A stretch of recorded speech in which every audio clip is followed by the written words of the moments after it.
여러분 안녕하세요. 11월 27일 월요일 아깝의 시간이 찾아왔습니다. 오늘은 욥기 21장 17절로 34절까지의 말씀을 가지고 욥의 반문이라는 제목하에 함께 은혜 나누기 원합니다. 여러분 유전무죄 혹은 무전유죄라고 하는 말을 다들 들어보셨을 것입니다. 우리가 흔히 알고 있는 규범, 즉 착하고 선한 사람은 축복을 받고 악한 사람은 저주와 형벌을 받는다는 그런 공리가 돈 앞에서는 무참히 짓밟힌다 라는 현실을 빗대어 말하는 것이죠. 돈이 있으면 아무리 죄를 지어도 심판을 받지 않고, 돈이 없으면 죄가 없는 선량한 시민이라 할지라도 죄를 만들어 감옥에 넣을 수 있는 것, 그것은 정의를 잃어버린 세상의 모습일 것입니다. 이상합니다. 우리는 분명 악한 사람은 벌을 받는 것으로 이해하고 있습니다. 착하게 살아야 한다고, 그래서 법과 규칙을 잘 지키며 살아야 한다고 어려서부터 줄기차게 배워왔습니다. 그럼에도 불구하고 세상은 그러한 가르침과는 다르게 돌아가고 있는 것은 현실이죠. 이것은 비단 우리가 살아가고 있는 세상뿐만 아닙니다. 오고 오는 모든 세대에 이러한 일들이 비일비재했습니다. 욥의 시대에도 이것이 다르지 않았던 것 같습니다. 욥도 비슷한 생각을 가지고 있었던 것이 보이는데요. 욥의 친구 빌닷은 악인의 빛은 꺼지고 그의 불꽃은 빛나지 않을 것이요 18장 5절에 이렇게 말한 바 있습니다. 그런데 욥은 그 진술에 의문을 제기합니다. 과연 그런가? 정말 그런가? 어느 정도 그런가? 그리고 따져 묻기 시작합니다. 17절 18절을 보니 이렇게 말합니다. 악인의 등불이 꺼짐과 재앙이 그들에게 닥침과 하나님이 진노하사 그들을 곤고하게 하심이 몇 번인가? 그들이 바람 앞에 건불같이 폭풍에 날려가는 겨같이 되었도다. 여러분, 개역개정같이 평서문으로 이 문장을 이해하면 이것은 악을 행한 개인이 자신의 행동의 결과에 대해서 책임을 져야 한다라는 의미로 해석할 수 있습니다. 그러니까 하나님은 악인들의 죄악을 쌓아두셨다가 자녀들에게 갚으신다라고 말씀하시지만, 그것은 정당한 인과응보의 법칙은 아니고 악을 저지른 그 사람이 자신의 행위의 결과로 재앙을 당해서 자신의 잘못을 깨닫도록 한다라는 의미이죠. 그래서 그가 자신의 눈으로 멸망을 목도하고 하나님의 재앙을 직접 체험하게 해야 한다는 것이 이 평서문으로 이해할 때의 문장입니다. 그러나 이 구절은 이렇게도 번역이 가능합니다. 얼마나 자주 악인들의 등불은 꺼지며 얼마나 자주 그들의 재앙이 그들에게 닥치는가? 얼마나 자주 그가 그의 진노 중에서 고통을 분배하는가? 라고 의문문으로도 읽을 수 있는 것이죠. 18절에 이어지는 것도 마찬가지입니다. 그들이 바람 앞에 건불같이 폭풍에 날려가는 겨같이 되었도다 라고 되어 있는데, 이 또한 17절에 칸마라고 하는 의문사에 종속되는 것으로 이해할 때 반문으로 이해할 수 있는 것이죠. 왜? 그러한 일을 현실에서는 경험하기가 어려운가? 라고 묻고 있는 것입니다. 이어지는 19절 20절에는 이렇게 나타납니다.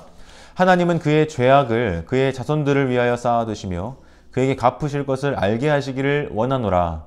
자기의 멸망을 자기의 눈으로 보게 하며 전능자의 진노를 마시게 할 것이니라.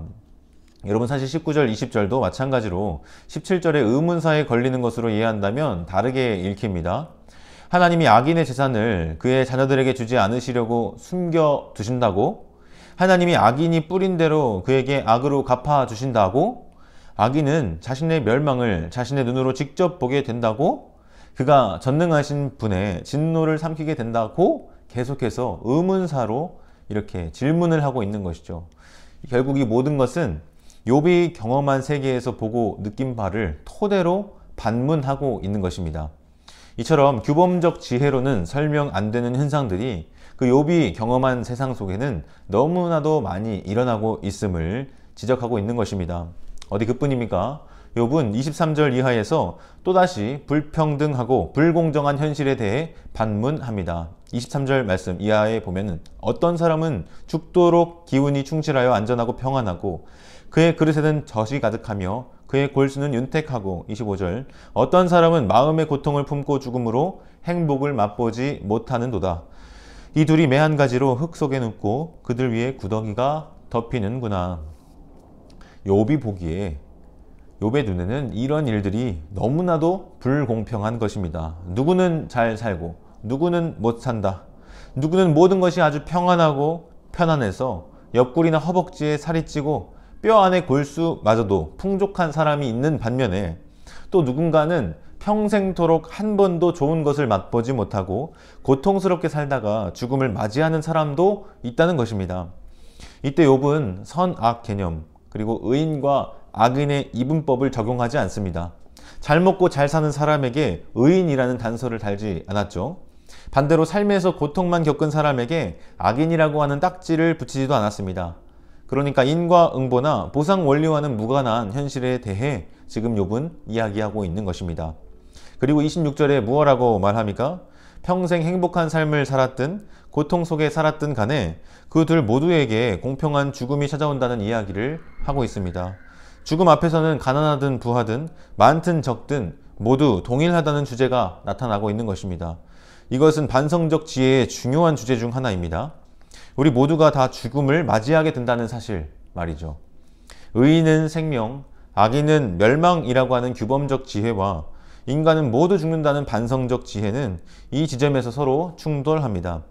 다시 한번 우리는 규범적 지혜, 즉 인과응보의 원리라고 하는 틀 안에 사람을 가두는 것이 문제가 된다는 것을 봅니다. 어떤 면에서 욥은 그 틀 안에 가두려 하는 것은 폭력이라고까지 말할 수 있을 것입니다. 또한 어떤 면에서 하나님을 그 틀 안에 제한하려고 하는 것도 마찬가지로 하나님에 대한 폭력이라고 말할 수 있는 것이죠. 28절, 29절을 보면 욥은 이렇게 이야기합니다. 너희의 말이 귀인의 집이 어디 있으며 악인이 살던 장막이 어디 있느냐 하는구나. 너희가 길 가는 사람들에게 묻지 아니하였느냐? 그들의 증거를 알지 못하느냐? 여러분, 친구들은 말합니다. 하나님의 징벌을 피한 악인은 존재할 수 없다 라고 말이죠. 그러나 욥은 대답합니다. 길 가는 사람 아무나 붙잡고 한번 물어봐라. 사람들이 정말 그런지 다 알려줄 거다 라고 말입니다. 실제로 규범적 지혜의 예외는 그닥 드물지 않게 우리 삶 주변에서 나타나고 있다는 것을 욥은 이렇게 표현한 것이죠. 사실 악한 사람이 죽고 난 이후에는 그가 저지른 악에 대한 마땅한 보응을 되갚아 줄 수 없다는 것도 어떻게 보면 인과응보의 보상 논리에 위배되는 현실입니다. 그렇게 딱 들어맞지 않는 규범적 지혜의 한계를 폭로하면서 욥은 34절에 다음과 같이 말합니다. 그런데도 너는 나를 헛되이 위로하려 하느냐? 너희 대답은 거짓일 뿐이니라. 욥은 끝으로 친구들의 진술이 헛된 말이며 그들이 욥을 위로하려는 것 혹은 생각을 바꾸려는 시도는 실패한 시도다 라고 평가합니다. 왜냐하면 친구들의 말은 사실에 기반하고 있지 않은 거짓이기 때문이죠. 이를 통해 우리는 한 가지 사실을 발견합니다. 있는 그대로의 현실을 기반하지 않는 위로는 헛된 것이고 거짓이라는 점입니다. 말씀을 맺겠습니다. 사랑하는 우리 아까베 성도 여러분, 오늘 욥의 반문과 변론을 통해서 우리는 무엇을 발견할 수 있습니까? 현실을 신앙의 눈으로 왜곡하지 말라라고 하는 것입니다. 인과응보의 원리로 세상의 모든 현실을 다 담아낼 수 없다는 것을 인정하지 않고 극단까지 밀어붙이는 친구들의 태도는 결국엔 폭력적으로 다가옵니다. 그것은 단지 사람에 대한 폭력일 뿐 아니라 하나님에 대한 폭력이기도 합니다. 우리 하나님은 단지 우리의 생각과 사고방식의 틀에 매이거나 갇힐 수 없는 분이십니다. 오늘날 우리 주변에 혹은 우리 가정이나 나 자신의 삶에 우리가 기존에 알고 있는 상식이나 법칙, 질서에 맞지 않게 돌아가는 모습들이 있지는 않습니까? 도대체 왜 우리의 질문과 반문을 자아내는 일들이 도처에 있는 것이죠? 이것이 우리가 살아가고 있는 현실입니다. 오늘 우리는 욥기의 말씀을 통해서 하나님이 우리에게 주시는 교훈이 무엇인지를 볼 수 있어야 하겠는데요. 그것은 바로 그러한 현실 속에서 절대 주권자이신 하나님을 바라보고 그분이 어떠한 지혜와 권능으로 우리의 삶 속에 새 일을 행하시며 우리를 가르치고 지도하시는지 주목해 보아야 한다는 겁니다. 바라기는 나 자신의 생각이나 그 한계 속에 사람과 하나님을 가두지 말고 헛되이 위로하려다가 거짓과 폭력을 행하지 않기를 바랍니다. 잠잠히 숙고하고 또 사색하며 주의 뜻과 은혜를 찾고 구하는 우리의 삶이 되었으면 좋겠습니다. 주께서 그러한 자들을 반드시 도우시고 도우실 것입니다. 함께 기도하겠습니다. 사랑하는 하나님 아버지, 오늘 이 욥기의 말씀을 통해서 또 욥의 반문을 통해서 우리의 살아가는 삶의 현실과 그 속에서 생겨나는 많은 의문들을 함께 봅니다. 하나님, 우리가 살아가는 삶의 현실이 이해되지 않는다 할지라도, 설명되지 않는다 할지라도 절대 주권자이신 하나님만을 바라보며 그분의 뜻을 구할 수 있는 우리의 삶이 되게 도와 주시옵소서. 우리의 생각과 우리의 가치관의 한계에 사람과 하나님을 가두지 않게 하시고 겸손히 주님 앞에 무릎 꿇고 나아가는 우리의 모든 삶이 될 수 있도록 주께서 함께해 주시옵소서.